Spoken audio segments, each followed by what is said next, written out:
Assalamualaikum warahmatullahi wabarakatuh. Selamat datang dalam sebuah video pembelajaran matematika bab perbandingan bagian kedua.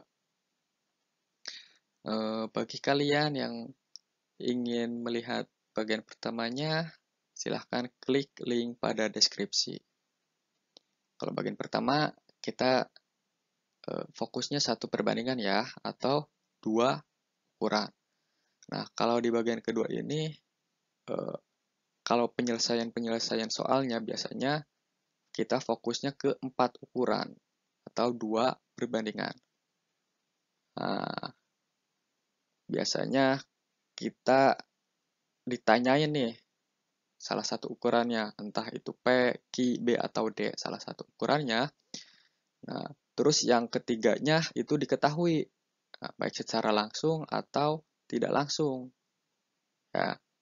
Nah, kurang lebih seperti itu ya teman-teman. Nah, pernah nggak sih mencari atau memprediksi ukuran dengan konsep perbandingan? Kalau melihat tabel dan grafik yang berbanding lurus atau berbanding terbalik pernah? Oke, silahkan ingat-ingat. Nah, kalau pernah, silahkan komen ya seperti apa, bagaimana, di mana, tentang apa. Ya, ditunggu komenannya dan simak terus sampai selesai. Jangan lupa like, subscribe, dan share-nya juga. Ya, bisa diamati ini merupakan kompetensi dasar, tujuan pembelajaran, dan peta konsep dalam video pembelajaran ini. Perbandingan senilai, ada orang-orang menyebutnya dengan berbanding lurus, dan perbandingan berbalik nilai ada yang menyebutnya dengan berbanding terbalik. Intinya sama saja kok. Oke, tentang bagaimana tabel data, grafik, dan persamaan perbandingan senilai atau perbandingan berbalik nilai, ya, akan dibahas dalam video pembelajaran ini. Siapkan air minum Anda dan tempatkan posisi Anda dengan nyaman. Jangan lupa baca bismillah. Oke. Subbab pertama dalam bab ini ada tabel perbandingan dua jenis pengukuran. Nah, ini ilustrasi atau gambaran tabelnya kurang lebih seperti ini. A, B, C, dan seterusnya ya. Itu sebuah bilangan atau ukuran.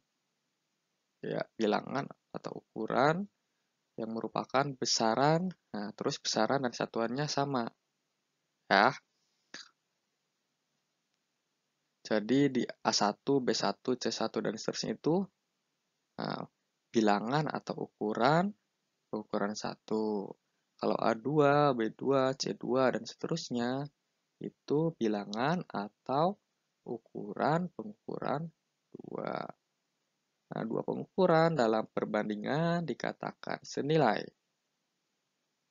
Nah, jika ininya A1 lebih dari B1, B1 lebih dari C1, C1 lebih dari D1, nah, dan seterusnya, maka A2 ini juga lebih dari B2, lebih dari, nah gitu ya, lebih dari.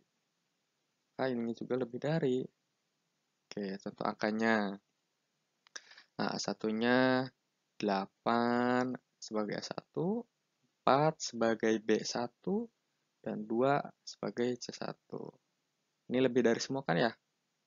8 lebih dari 4. 4 lebih dari 2. Ya. Nah, maka di pengukuran 2-nya juga harus semakin kecil. Ya, atau contohnya nih, 16, terus 8, 4, dan seterusnya. Ini juga lebih kecil kan ya? Nah, 16 lebih dari 8, 8 lebih dari 4. 16 sebagai A2, 8 sebagai B2, 4 sebagai C2. Nah, sedangkan untuk berbalik nilai, ya, jika yang ininya lebih dari, atau tadi apa, semakin kecil, maka di pengukuran 2-nya harusnya semakin besar atau kurang dari ya. A2 kurang dari B2, B2 kurang dari C2 dan seterusnya. Nah, untuk contoh angkanya 60 terus 30 maaf ini 15 ya. 15 30 60. Nah, bisa dilihat ya, kalau pengukuran pertamanya itu semakin kecil atau 8 lebih dari 4, 4 lebih dari 2, maka di pengukuran 2-nya harusnya lebih besar atau 15 kurang dari 30, kurang dari 60, dan seterusnya. Ini contoh angkanya. Jelas ya? Gampang kan ya? Nah, paham ya? Oke. Grafik atau diagram perbandingan dua jenis pengukuran. Untuk penggambaran grafik atau diagram, ilustrasi seperti ini. Ya, yang penting jarak antara titik A ke titik B dan seterusnya itu harus sama. Ya, 1, 2, 3, 4, 5, 6, 7, dan seterusnya. Nah, terus misalkan nih ada sebuah data paling kecilnya 30. Ya, pokoknya jarak antar titik A ke B ke selanjutnya itu harus sama. Nah, 30, 40, 50, 60, 70, dan seterusnya. Nah, ini boleh seperti ini. Untuk pengukuran juga sama, ya, berarti tinggal ditulis seperti kuriwal ini, terus titik-titik, nah, baru jaraknya sama. Nah, kurang lebih seperti itu. Oke, untuk penggambaran selanjutnya itu, oke, perhatikan. Di sini ada dikatakan senilai. Untuk senilai itu apabila selalu ke kanan atas arahnya itu. Contoh gambarnya, misalkan untuk 1 itu kurang lebih atau contohnya seperti ini. Ya. Oke. Nah, boleh dipakai titik-titik, boleh enggak, yang penting lurus ya. Kayak gitu. Nah, anggap aja lurus. Nah, nanti baru kalian gambar garis ini ya. Yang penting itu garis ininya ya. Ini baru dikatakan senilai ya. Coba lihat, semakin banyak jumlah pakan, nah, untuk ukuran 1, maka semakin banyak juga jumlah ternaknya. Semakin banyak jumlah ternak, maka semakin banyak jumlah pakan. Oke, seperti itu. Nah, untuk pengukuran berbalik nilai. Nah, ilustrasinya seperti ini ya.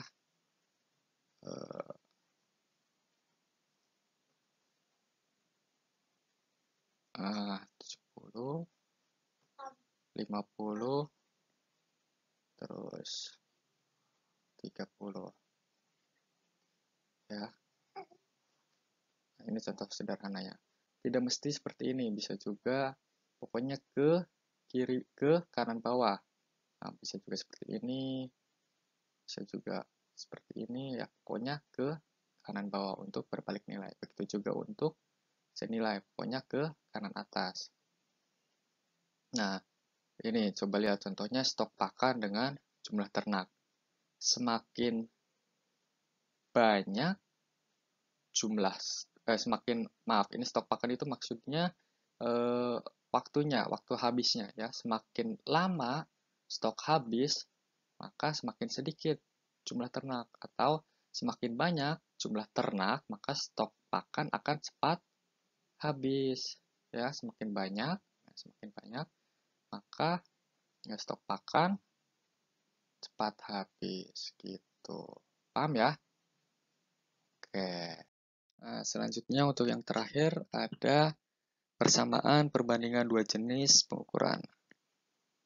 Senilai jika salah satu nilai semakin besar, maka nilai yang lainnya akan semakin besar. Ya, atau Untuk pengukuran 1 semakin besar, maka pengukuran 2 juga semakin besar.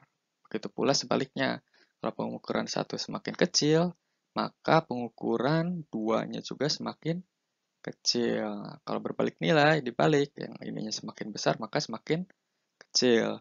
Kalau pengukuran pertamanya itu semakin kecil, maka pengukuran keduanya semakin besar. Oke. Untuk perbandingan A2 per B2 yang senilai dengan A1 per B1, persamaannya A1 per B1 sama dengan A2 per B2. Nah, sekarang kalau untuk berbalik nilai, A3 per B3 dengan A1 per B1 persamaannya dibalik ininya. B3-nya ke atas. Ya. Contohnya, A2 per B2-nya itu 1 per 2. Nah, sedangkan untuk ininya 2 per 1 ya. Pokoknya nanti ini untuk kasus perbandingan itu kalau persamaannya itu kalau ininya 1 per 2 ya, ininya pasti nanti 2 per 4 ya. Pokoknya tidak jauh beda dengan memperkecil atau memperbesar gitu ya. Per 4, 3 per 6 dan seterusnya. Nah, atau nanti di sini A1 B1 ya. Di sini A-nya berapa? 4 gitu ya. Kurang lebih seperti itu. Gampang kan ya? Jelas kan ya? Oke, biar lebih paham, silahkan kerjakan ya review ini. Atau boleh komen jawaban kalian ya. Tulis di kolom komentar. Nah, dua pengukuran dalam perbandingan dikatakan berbalik nilai. Nah, dalam tabel jika A1 kurang dari B1, B1 kurang dari C1, C1 kurang dari D1, dan seterusnya.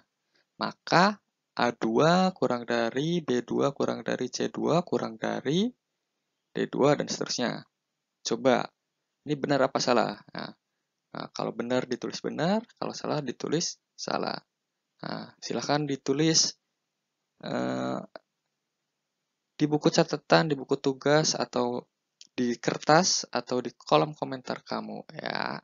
Untuk selanjutnya, sebagai latihan atau pemahaman Anda, buatlah masing-masing contoh lain dalam kehidupan sehari-hari sebuah perbandingan senilai dan berbalik nilai. Sajikan dalam bentuk tabel, grafik, dan persamaan nilai perbandingannya.